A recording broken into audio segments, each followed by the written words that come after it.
You've studied a lot of people who lie, who defraud, cheat and scam on a basic human level. How do you have trouble trusting human beings in your own life? How what's your relationship with trust of other humans? It's a great question. So, funny enough, before I did this, I was like an incorrigible optimist. I everything, the sun shined every which place. I always saw like everybody is fundamentally good. Nobody was bad. It just was like sort of wrong place, wrong time, bad incentives. That view has darkened significantly. But I just try to remember my sample set and just like I'm just sampling sort of the worst. And I try not to let it bleed into my day-to-day life. And I think it's probably because I was such an optimist early on that I've been able to kind Yeah. of retain some of it. I call it enlightened optimism, like choosing to be optimistic in the face of a realistic sense of the problems in the world and with a realistic sense of like the scale and the challenge ahead. Um, I I actually think it's much braver to be an optimist when you're aware of what's going on in the world than to be a cynic. I think being a complete cynic is maybe, I'm not saying it's wrong, but I'm saying it's maybe the easier way, just mentally, to cope with so much negativity. It's like just saying, well, it's all bad, it's all doomed to fail, it's all going to go bust is easier.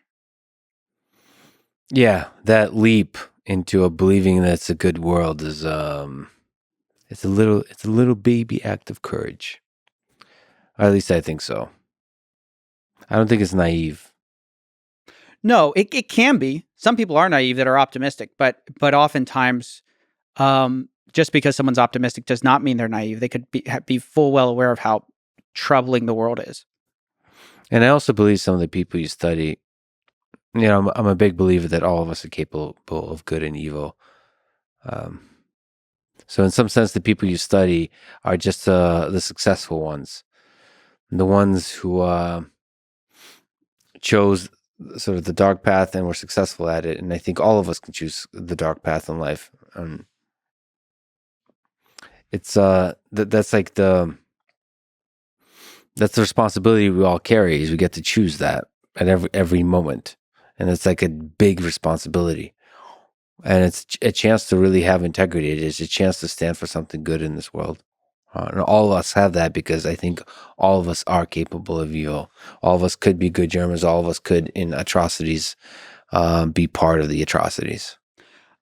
Yeah, I think it's. I really have, especially in recent years, tried to somewhat depersonalize my work and see it almost like as like a, I don't know, like a force of nature that I'm fighting more than like individuals. Because of this exact thing, I think like sort of therefore, but the grace of God, there go I is kind of a really profound way to understand yourself rather than as just like fundamentally good and like full of integrity. Acknowledging that so much of that is a product of your environment and your family and your upbringing.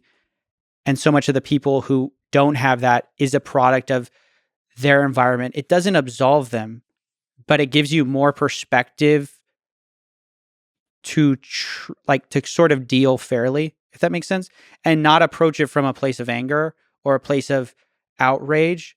There is a sense of like sadness for the victims. There's a sense of outrage for the victims, but approach the individual who's done the thing from that place of understanding of this isn't just this person. There's like a whole broader thing going on here.